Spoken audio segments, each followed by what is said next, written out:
effort.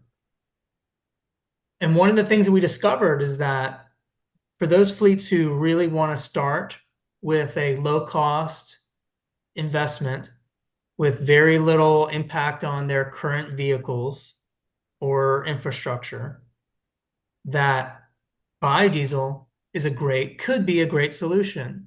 And Patty's going to get into why that is the case, and Alicia will talk more about why that is the case.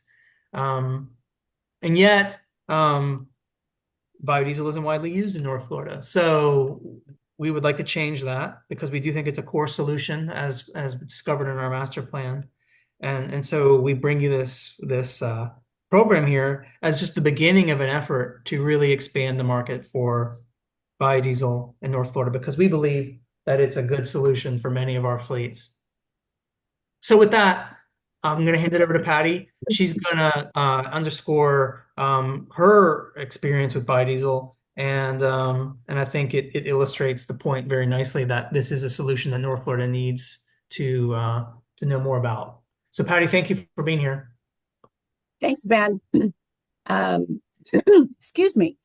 Good afternoon. My name is Patti Earley. I'm the Fleet Fuel Operations Manager for Florida Power and Light.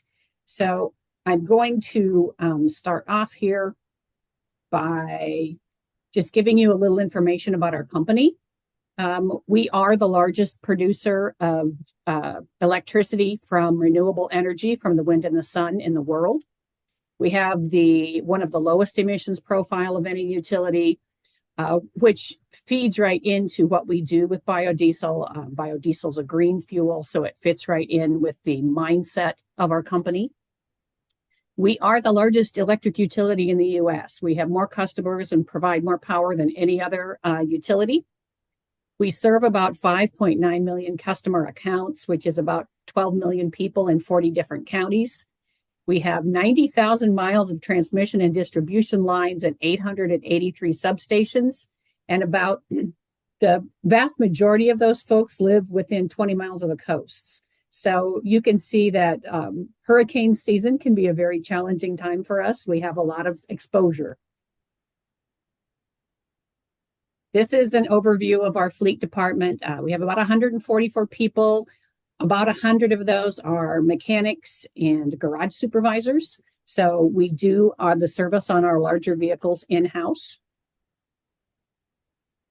This tells you about our fleet. We have about between NextEra Energy, which we call NEAR. NEAR is our sister company, both under NextEra Energy. Between the two, we have about 6,468 vehicles.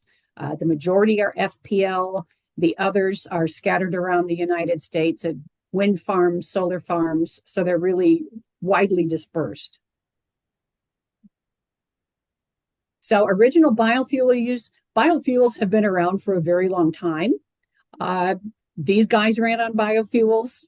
Their emissions profile is not quite what we're talking about right now. But all of the vehicles that you see in front of you, now this is the more modern fleet, all the vehicles you see in front of you run on B20 biodiesel. We run everything in our fleet on B20. We are very proud of our B20 use. As you can see, we put it on the sides of all of our vehicles because we want people to know that we're concerned about the environment. So this is one of the measures we take to make sure that our fleet is running cleanly. Some facts, we burn about 4 million gallons of fuel a year, predominantly biodiesel. Diesel, of course, is the biggest amount of fuel that we use. We have 67 internal fixed fuel sites scattered all over the state. We have about 54% of our fuel comes from those fuel sites. We also have a wet hose fueler that goes out at night and fuels the vehicles in our yards.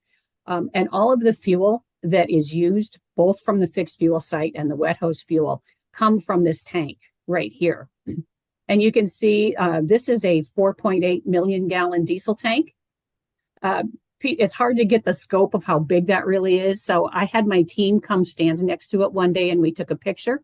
So those little ant things that you see sitting there are actually us standing next to that tank.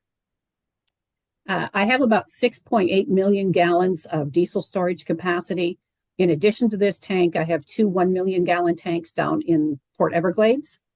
We also have 200,000 gallons of gasoline storage. We have leased storage at different areas around the state. And of course, this is all because of potential hurricane coverage. We need to know that we have fuel available. So we do have fuel storage in numerous locations. We do operate our own fuel transport equipment. We blend our own biodiesel. So the biodiesel, we're actually bringing it in by rail. And that tank that you're seeing, we blend in there. We haul it in by truckloads from the rail cars. We also pick up fuel at the port and haul it in. And there is a mixer in the side of that tank. So it looks just kind of like a great big boat propeller. And that blends it. So we have a consistent blend. And once biodiesel is blended with diesel fuel, it does not come out of solution. So it is permanently blended. And we also do sell biodiesel, B20, to some other organizations. So what is biodiesel? I think there's a lot of confusion over this. It's a displacement fuel. It's made from plant oils, animal fats, or recycled cooking oils. They go through a process called esterification, which basically it's a chemical reaction that splits the methyl esters from the glycerin. The methyl esters become biodiesel. The glycerin can be sold for other products. It is a renewable, sustainable, agriculturally produced replacement fuel. Displaces imported petroleum diesel. Biodiesel was actually developed because in the farm economy with the soybean crops, soybeans are separated, the oil and the meal are separated. The meal, of course, is a high protein food source for both people and animals, but there was an overabundance of soybean oil. In fact, millions and millions of gallons that were basically a waste stream. So some very smart people developed biodiesel out of that waste stream. So there was another use for all of that soybean oil. Biodiesel is produced by some very strict standards, ASTM D6751, just like ultra low sulfur diesel has an ASTM standard, biodiesel also has an ASTM standard it needs to meet. Biodiesel is biodegradable, non-hazardous, non-toxic. It's actually less toxic than table salt. It provides fuel lubricity and raises the cetane. Back when we went from, I believe it was in 2010, we went from 500 parts per million of sulfur in our diesel fuel down to 15 parts per million. Sulfur was a lubricity agent. So when that sulfur was removed, we lost a lot of that lubricity that was in our fuel. So the biodiesel puts that lubricity back in. So it helps keep moving parts from wearing prematurely in your engine. Also, biodiesel is higher in cetane. Cetane is to diesel what octane is to gasoline. So it helps with the performance of your vehicle, makes it easier to start, reduces your ignition delay. The thing that I really, really love about biodiesel is that you can use it in the existing engines. There's no modifications that have to be done. The fuel transport equipment is still the same. The tanks are the same. You don't have to do any modifications. So biodiesel does some really good things. Provides high quality fuel from domestic sustainable sources. Really provides a great market for our farmers for their products. Reduces the imports of foreign oil. Since 2001, 22 billion gallons have been consumed in the U.S. Last year, there were almost 2 billion gallons consumed. And I mean, think about that. That's 2 billion gallons of petroleum diesel that we avoided burning because of this sustainable, domestically produced product. I think that's a really great story. The biodiesel industry supports about 65,000 jobs in the U.S., generates 2.6 billion in wages, generates about 17 billion in total economic activity. B100 reduces greenhouse gas emissions. So at B100, they're reduced by 74%. At B20, their greenhouse gas emissions are reduced by about 15%. We do burn B20. We have burned higher blends, but since we started selling biodiesel, our customers want B20. So I no longer get to blend to a B35 because we have run that. And biodiesel also has the best carbon footprint of any U.S. produced fuel, and that's because the CO2 that's produced, that's released while it's being produced, is offset by the CO2 that's absorbed by the crops that are being used as fuel. Biodiesel also actually provides over 4 times more energy when you use it than it takes to produce it. So great product all around. We started our biodiesel program way back in 1999. We initiated it at a limited number of our service centers around the state. We didn't tell anyone we were doing it because we just wanted a blind study. So after about 6 months, word did get out that we were using biodiesel. Oddly, there were people that suddenly developed rashes and were blaming it on the biodiesel, even though they were not in the service centers that was using it. I don't understand, but I think it was really helpful for us to have that initial 6 months where people didn't know because they couldn't tell. There was no indication to them that they were burning anything different than they had done in the past. And during that time, with our vehicle inspections, fuel sampling, looking at the maintenance on the vehicles, looking at the miles per gallon on the vehicles, there was really no difference whatsoever. So we increased our use to about 200,000 gallons per year through 2003. And again, the whole time we were looking at engine wear, fuel economy, maintenance parameters, all of those important things to fleet users. And it really, there was no difference. So again, transparent to the drivers, they don't know the difference. Since 2003, we consume over 3 million gallons of B20 every year. Again, no issues. For all of the time we've used it, we have never had a problem. Up to this point, we were buying B20 from outside vendors. But then in 2004, our plan had to change. So for those of you who may have been in Florida at that time, you might recognize our friends Charlie, Francis, and Jean down there.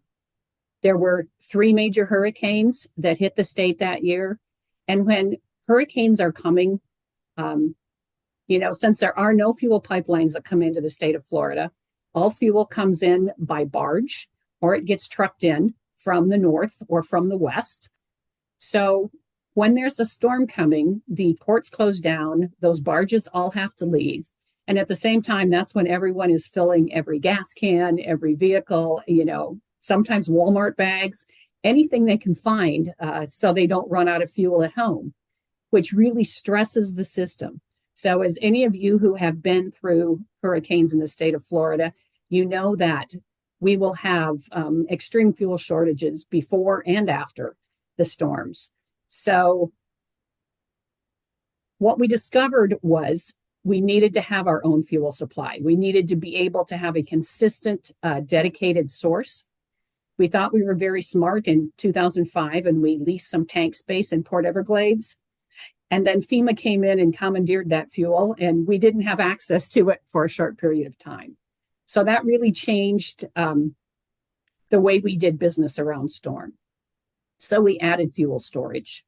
After that 2005 storm season, we went out and leased a 2 million gallon tank. And then in 2014, this is a former number 6 oil tank. We refurbished this tank and made it very friendly for us to be able to blend biodiesel. So it gives us the ability to maintain a constant, reliable fuel supply. It gives us the ability to blend our own biodiesel. Of course, we have price advantages because we're buying fuel directly from the terminals. And it really gives us much tighter control over fuel quality. During storm support, we provide nightly fueling to each service center in the impacted area. We provide 24/7 fuel coverage at all of our staging and parking sites. After Hurricane Irma, we were pumping about 220,000 gallons of fuel a night into about 14,000 vehicles at 32 different locations. So you can see where without that constant fuel supply, we would have had a big problem. We also fuel fixed fuel sites, skid tanks, generators. After Hurricane Ian, the fuel shortages over on the West Coast were pretty severe. Allocations were very tight. So we were running a constant supply line over there from that big tank I showed you here. We actually ran about 800,000 gallons from my tanks here and took that fuel over to the West Coast. This is the ASTM spec that I was talking about. This is the spec limit. We actually have our own specification, which is a little more stringent than the ASTM standard. And the reason we do this is because we have such large volumes of fuel on hand at a time. We're using that fuel in daily operations, so it's turning over constantly. But still, with our heat and humidity, we just want to make sure that in the time we have that fuel stored, that we make sure that everything looks good and the fuel stays good. So, like I said, our specifications are a little bit more stringent. So when we are purchasing biodiesel, large bulk biodiesel from the producers, they have to meet these standards before we'll purchase their fuel. I hear all the time from folks, especially when I talk to other fleets and people who have been in fleets for many, many years. They recall the early days of biodiesel, and they may have used it and they had some issues and maybe some bad experiences with it. And I just want them to know that the problems that they had then were due to fuel quality issues. It was not because it was biodiesel. It was because it was not good biodiesel. The industry was rapidly expanding. There was a lot of inexperience, lack of due diligence. So there were, at the beginning of the industry, some quality control issues. The ASTM standards have been put in place and have really addressed any quality fuel issues from the past. I showed you those specs that we use. I rarely find someone that can't meet that spec. The quality has really improved vastly. You can also set up your own quality assurance program. If you are buying this from a vendor, ask them occasionally to do testing, find out from them where they're getting their biodiesel. You can do your own checking in the background. Something else you might want to think about, we have biodiesel in a lot of our generators around the system. So during storm season or right before storm season, we will go out and pull that fuel out of those generators, put fresh fuel in the generators, and then we put that fuel into the trucks and burn it. That is not just something that I recommend with biodiesel. I recommend doing that with ultra low sulfur diesel. Another thing that happened when they pulled the sulfur out of ultra low sulfur diesel was that the sulfur helped stop that microbial growth that you get in diesel fuel. So with the lower sulfur, you're going to get microbial growth in ultra low sulfur diesel just as well as you would in biodiesel. So be careful with that. With storm season upon us, you might want to check the quality of the fuel in your generators. Older tanks or tanks contaminated can infect biodiesel. Biodiesel is actually a solvent. So if you put it in a tank, it is going to clean that tank. So if you have older tanks and you start using biodiesel, you may need to change out the filters on your dispensers a couple times. Don't put it in fuel that's already bad and think it's going to fix that fuel. It's not. I would suggest, you probably want to make sure the tank is clean inside. Fuel quality is really, really critical, especially during emergency operations. So some of our quality control strategies, we purchase only from BQ 9000 certified producers. This is a certification through the Clean Fuels Alliance America. It was started about probably 6 or 7 years ago to make sure that the producers knew what they were doing and producing a quality fuel. We also, before we purchase fuel, we require a certificate of analysis from that producer. So we see how they come out with the specs. In addition, when the fuel arrives here, before we unload it, we test it again to make sure it still meets those specifications. In case, something happened in transit, we want to make sure that fuel is still good. The producers will add antioxidants to it before they ship it to us. We put biocide additives in it to make sure it has a long shelf life with the hot, humid conditions. Microbial growth is a big problem in fuel in South Florida, so it's something to think about. Also, we sample our fuel monthly. We are an emergency response organization, so it's critical to us that that fuel is high quality. So we do sample it monthly to make sure that there's no microbial growth or no water in the fuel, just to make sure that nothing funny is going on in the tank. So what are our results? We have driven, and it's actually well over 300 million miles using biodiesel. We have had no biodiesel related injury or issues or problems. We have used, as I mentioned, higher blends. We went a period of time and we were running B35. We purchase about 500,000 gallons of B100 annually for our fleet use and for sales. And again, it is transparent to our drivers and end users. They have no idea if they need to go to a retail station for some reason and get straight ultra low sulfur diesel. It is not an issue. It also ensures our ability to meet our EPACT requirements. So EPACT is a requirement for federal, state, and alternative energy provider fleets, and it has to do with the reduction of petroleum fuels. We can meet our entire requirement and then some. We always overcomply with our use of biodiesel. Again, we dispense this stuff after hurricanes. After Ian, we dispensed about 800,000 gallons, and a lot of that was probably going into vehicles that had never run biodiesel before, and they had no idea that they were running biodiesel because it's very, very seamless.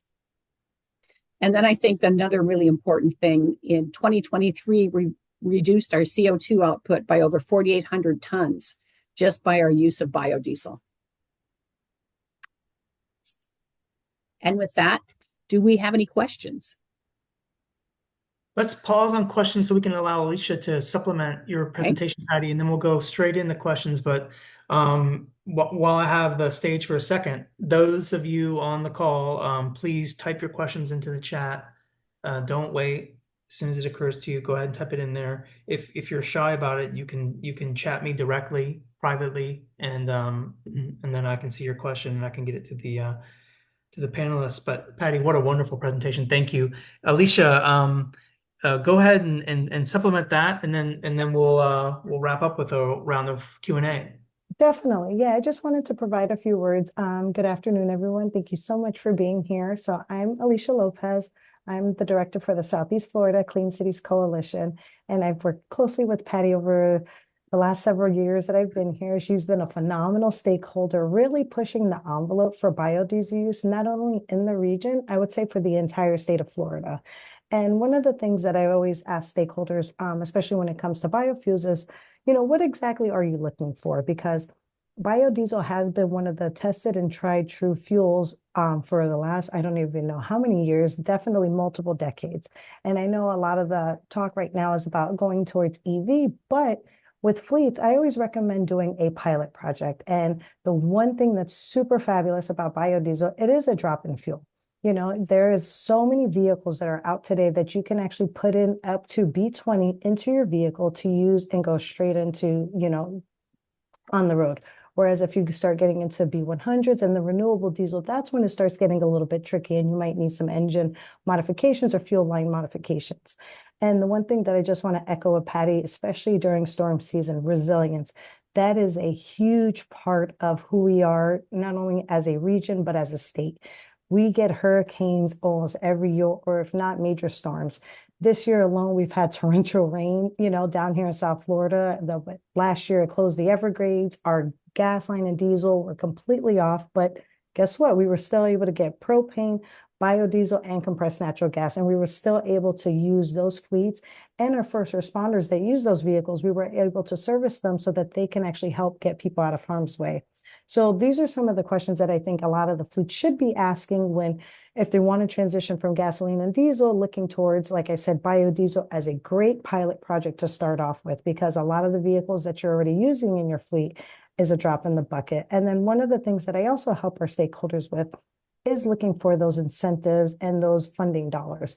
We all know that some of these, making the transition could be a little bit expensive at the front end.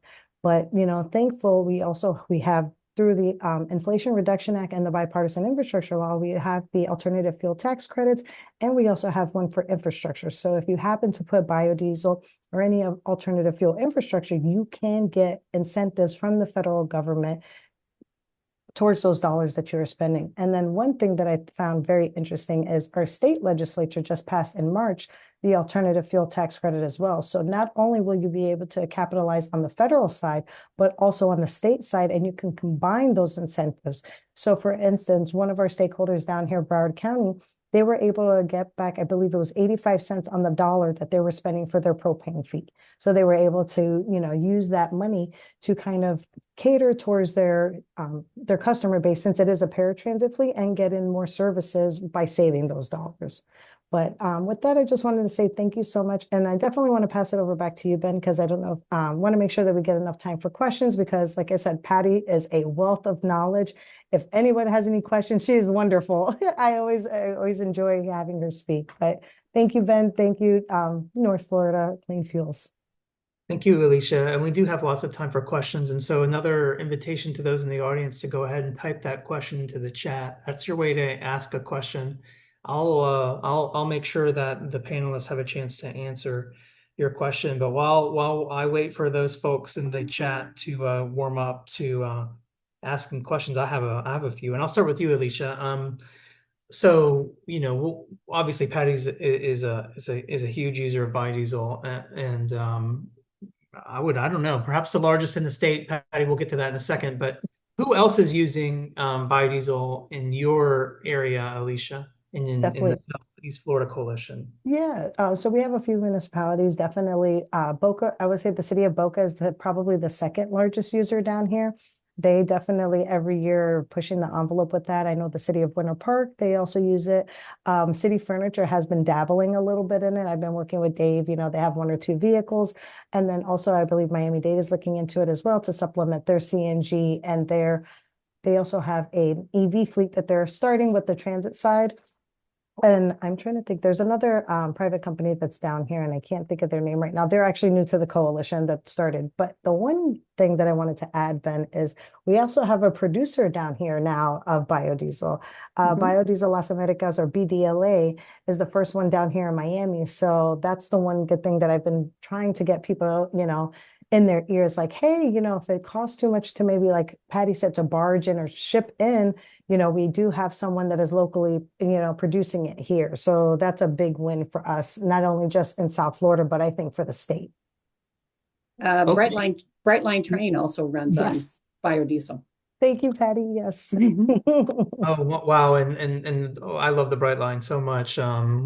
What a great experience. Great way to get to Orlando from Definitely. South Florida. Yes.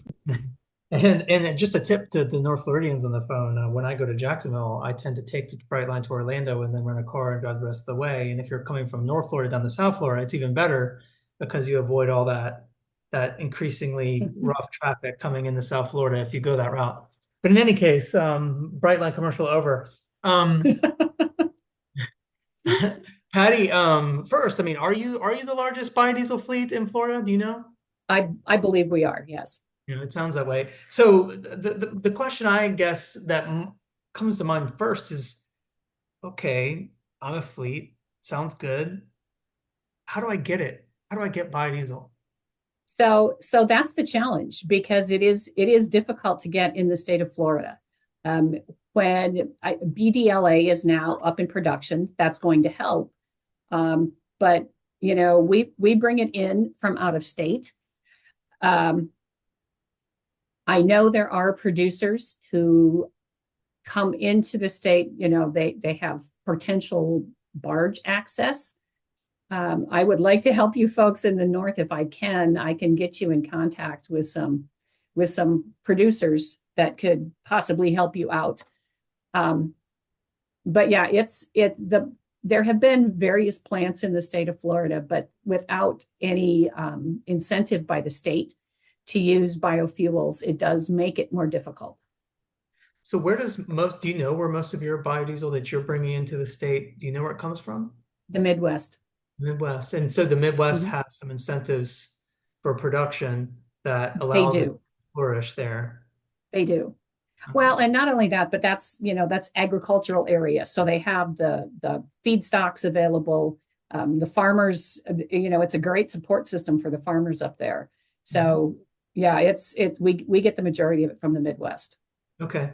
And so that raises another question because if as Alicia says, we have BDLA in Doral, South Florida, making biodiesel. Surely they're not making it from agricultural products because those of us who have been to Doral, Miami, knows that Mhm. there's not lots of farms down there. So how are they making their biodiesel?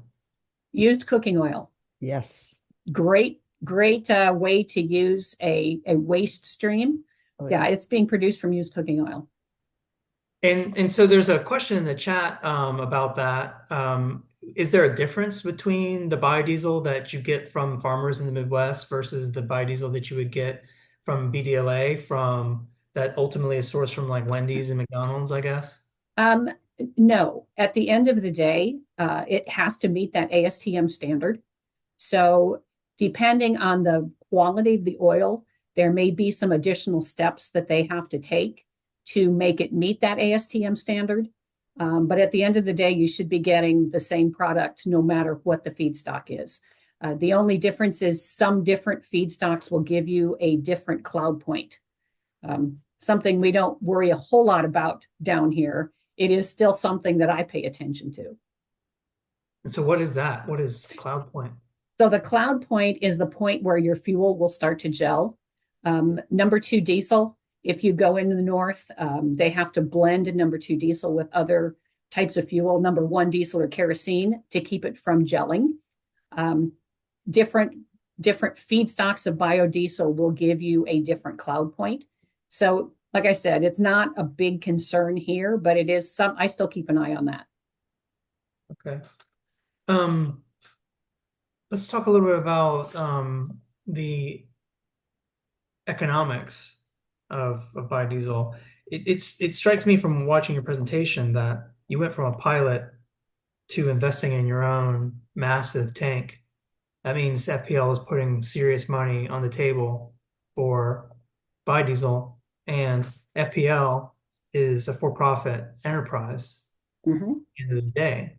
So there's clearly a strong business case for biodiesel.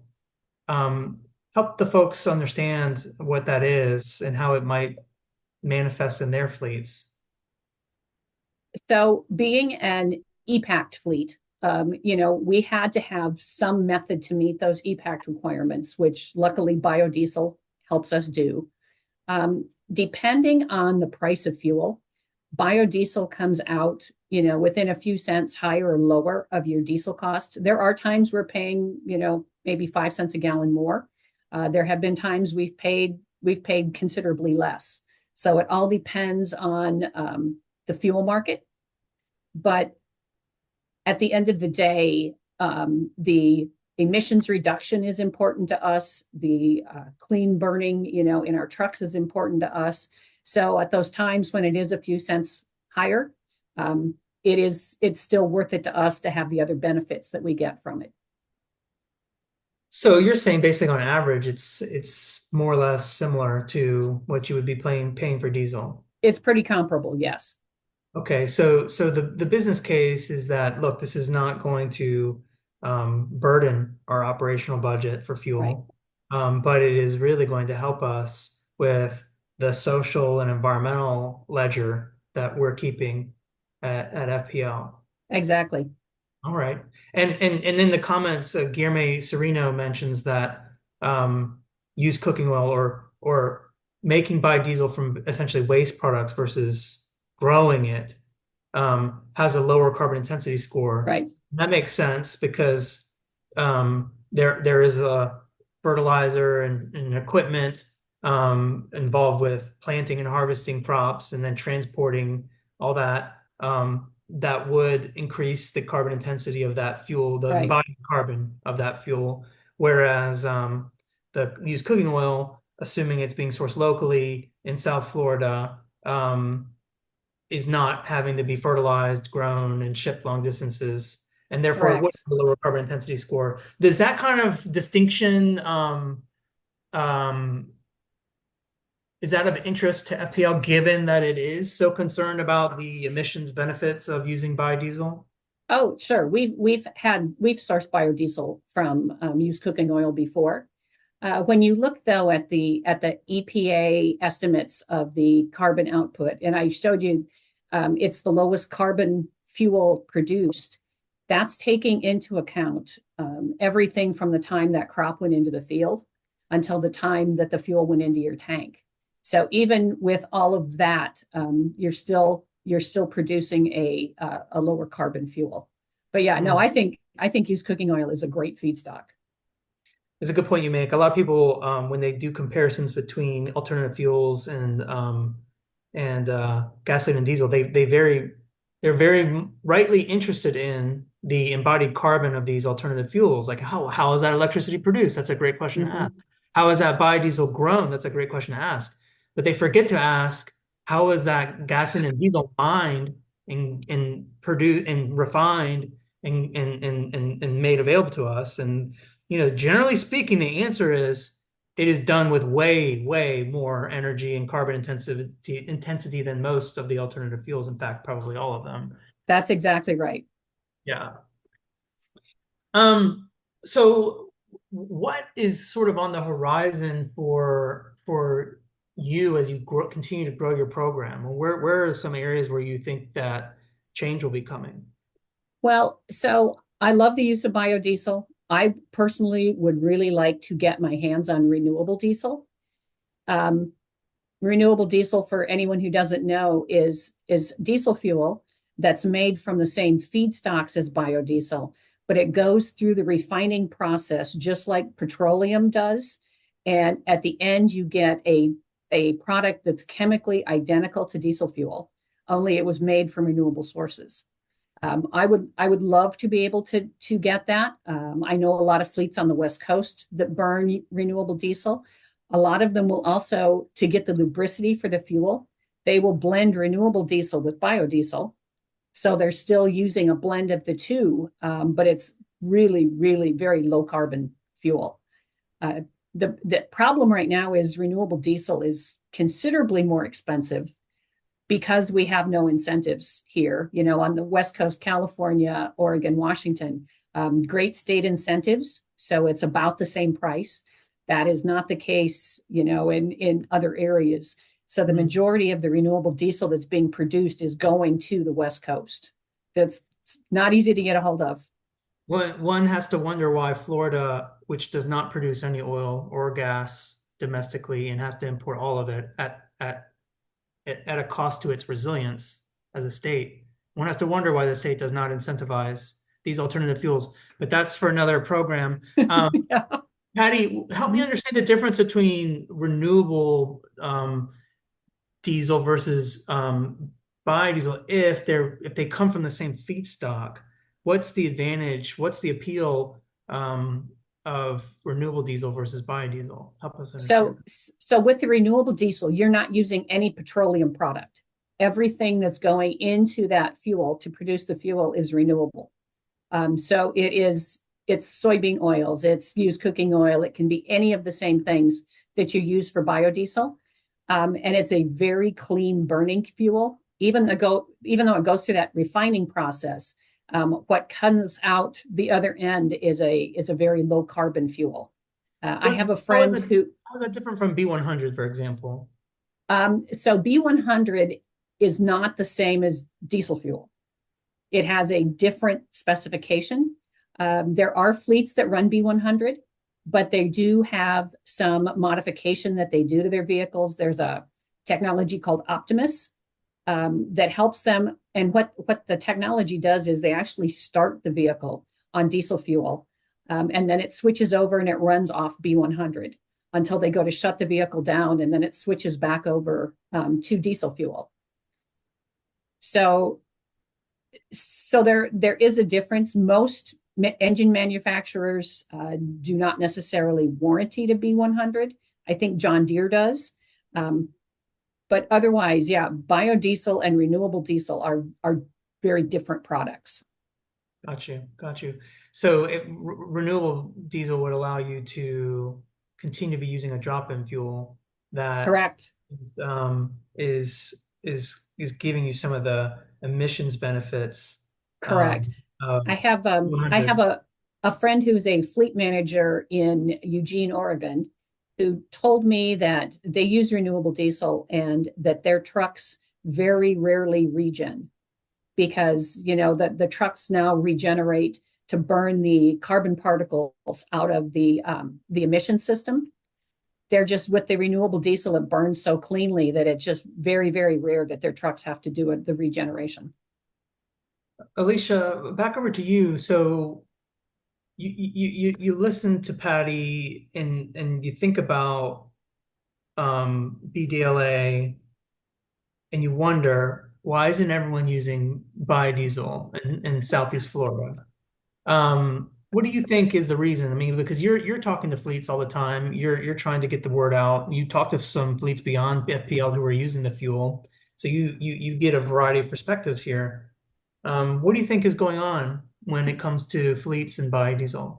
What I think Patty definitely touched on is the lack of incentives. I hate to say it that way, but that is one of the largest things that I always hear from stakeholders that are thinking about biodiesel because I hate to say it, CNG, propane, even EVs with the whole push from our current administration, there are tons of incentives seem to be focusing around that. And not only that, funding dollars, like this whole past 2 years with all the money coming out has been primarily focused on electric vehicles. So when a fleet's looking at, okay, I can get $500,000 for this bus for this grant. If I go electric or if I go biodiesel, I'll have to foot pretty much all the cost.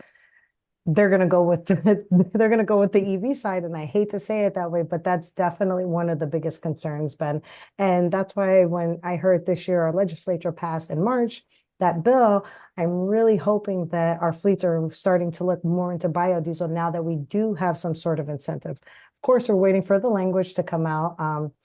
To see what's happening, but I'm hopeful that at least towards the end of the year and definitely the beginning of next year, we'll have some more biodiesel use. Plus, having BDLA down here, I'm definitely talking more stakeholders into doing a pilot project, dipping your toes in with one or two vehicles. So that way, at least it's not a large upfront cost for them, but at least they can, over time, okay, we're going to test out two vehicles for the year, see how much we save, see how much PM, because also too, the preventative maintenance they have to go through at first, they're going to be a little bit more because of the lubricity of the fuel. So, kind of getting accustomed to that. So I always say at least a year, working with the fuel to really get your hands on and to see if this is something that you're willing to transition to.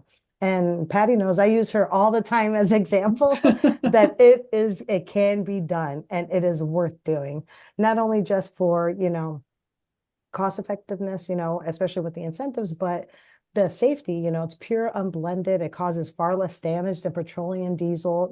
These are some of the things that, I like fleets to look into because it's not always just about maybe one aspect of it.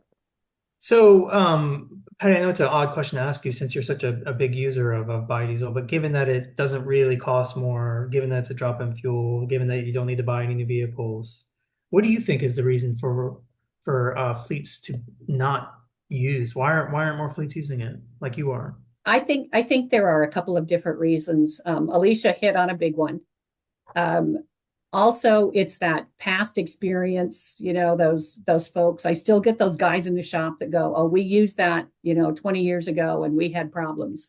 Well, yeah, because it wasn't made up to spec.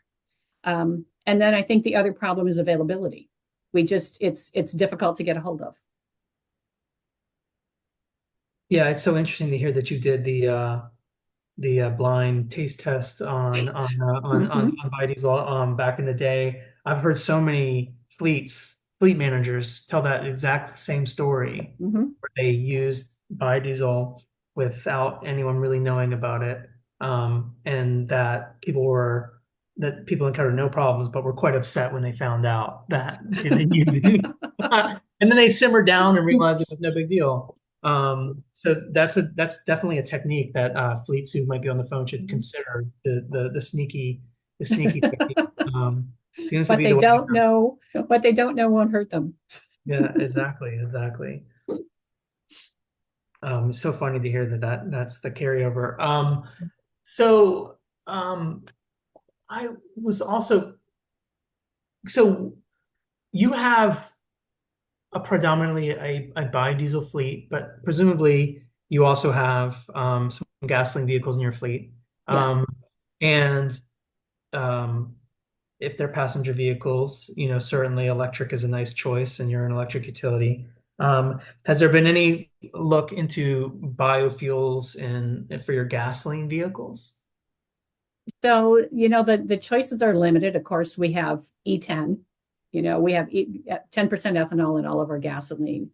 Um, we have, we're buying predominantly either electric or plug-in hybrid electric. Being the electric utility, of course, we like electric vehicles, but we also have to be cognizant of the fact that if we have a hurricane and the power goes out, we need to be able to use those vehicles. So plug-in hybrids are a good alternative for us right now because you get the advantage of having the electric component, but you have the advantage of also having that gas engine in there in case you can't plug that vehicle in. The resilient story you were telling earlier, I think, is very compelling, and the idea that there's a producer here in Florida, Biodiesel Los Americas, producing fuel with a feedstock that is local, is pretty compelling. And the point that you made about, I think it's not widely understood where gasoline and diesel fuel comes from into Florida, that Mhm. it comes over water, not by, Yes, not over land and not via pipeline. And therefore, anytime anything's going on in the Gulf of Mexico that disrupts that, then there's nothing coming into this state. It's very vulnerable. So, exactly. um, so biodiesel, how does it come to you? Does it come by boat, via a truck? How does it get to you? So we purchase our fuel from the terminals in Port Everglades. So of course it's coming into Port Everglades by barge, but we have our own fuel equipment. We go down there and we buy directly from the terminals, just like the like a Love's or a racetrack would do. So that gives us an advantage there of being able to buy it at a lower cost than most people can get it. But we buy it down there and we haul it in here by truck. Okay. And then your investment in that massive tank is really what gives you the resilience advantage for biodiesel, right? Exactly. Okay. Yeah, that was a great thing because it not only gave us the storm resilience, the fuel on hand, but it gave us the ability to be able to blend biodiesel ourselves. With everyone's permission, it's we have Biodiesel Las Americas on the phone. We have Guillermo from BLD on the phone. So I was going to unmute him and let him say hello, if everyone's okay with that. We've been referring to his company several times. Well, it just seems to make sense. So one sec, if you could maybe Marcy, if you could unmute, or maybe you can do Hi, it, Pat. Guillermo. Hello, everyone. Mhm. Thank you for mentioning us on the meeting. I really appreciate it. Happy to help anyone that is interested in biodiesel. We are here to help. I spoke with Alicia several times with Patti, so it's a pleasure to join the meeting. If you have any questions, please feel free to reach out to us.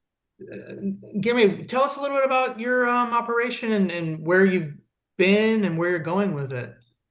So we started producing October last year. So we are ramping up production right now. Still way far from our capacity. We are increasing bit by bit. So we are producing around 10,000 gallons per week, which is enough for most of the clients that we have. We are looking for more clients now, so we can push our production even more. As we were saying, most of our feedstock comes from used cooking oil. it doesn't make sense to bring soybean oil from other states. So we consume most of the vegetable used cooking oil produced here in the States. So there is a supplier that grabs these used cooking oil from different restaurants, and then we source it from them. The whole process is to do the esterification, transesterification, not to get into technical aspects of it, but then we have a polishing phase that guarantees that our biodiesel meets ASTM standard that Patti was mentioning earlier. So clients shouldn't be concerned about the quality, because quality is a big thing for us as well. We sent all of our biodiesel to an external lab to certify our biodiesel, and they certified under the ASTM standard, so which is quite good. What kind of fleets are you working with right now with in supplying biodiesel to? Sorry? What kind of fleets are you working with? Who's using your fuel in South Florida? Just Yeah, we have a few clients discussions with biodiesel suppliers. Well, we have few NDA agreements right now, but few suppliers. We are in discussions with cruise ships, and well, these are the main. And Miami-Dade County also is one of that we are discussing possibilities there. excellent. I think cruise ships use a good amount of fuel, and we have a few of them. In the state. Oh, So- yeah. That's great. I'm glad you were able to drop in and say hello. We really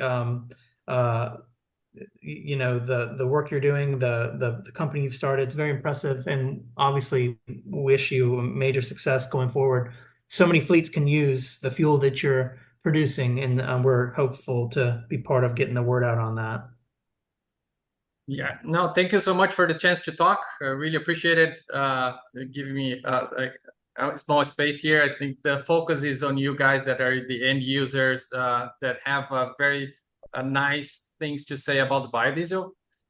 Well, we are here to help. So we are the only ones in Florida, and if anyone is interested, please feel free to reach out. Thank you. Alicia, how do you see the future of biodiesel in your neck of the woods? I definitely see it honestly playing a role in our transition. You know, to me, like I said, it's one of those drop in the fuel or drop in the tank fuels. That is something that no other fuel we can do with. I'm sorry, you know, gasoline and diesel, of course, but as far as the alternative fuels, propane, you have to do retrofitting or purchase new vehicles. EV, that's a whole different type of ball game as well. And the infrastructure, you know, just even working with, and Patti knows this from the utility side as well, you have to make sure that there's even power that you're able to put in for the infrastructure, you know, and a lot of the places nowadays, you have to really work with your utility. You may think, hey, this parking lot's great for it.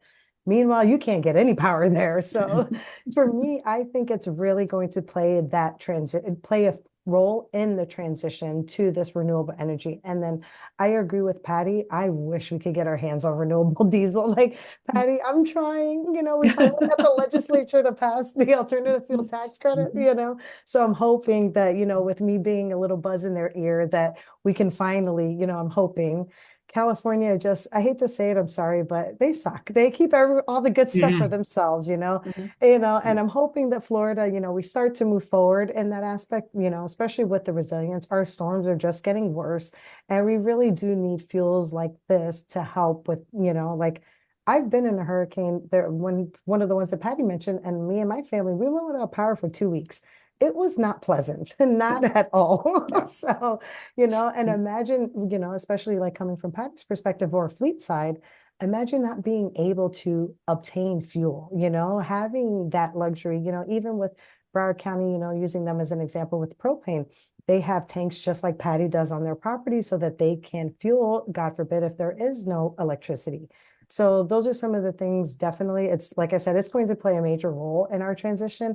And I love the fact that we're actually having more conversations around it now and not losing sight of those biofuels, because that is what got us here today. You know, using those biofuels, you know, EV is great. You know, they say it's the new sexy toy coming out, but biofuels got us to where we are, you know? So I just want to make sure that everyone remembers that as well.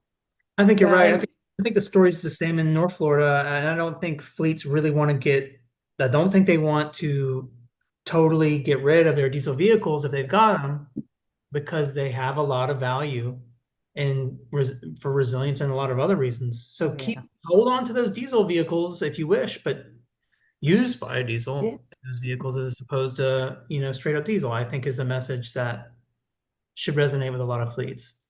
Patty, I'm yeah, sorry to oh, no problem. When I was talking about, our hurricane restoration, one of my biggest nightmares is having 14,000 vehicles on 32 different sites that need to be plugged in areas that don't have any power.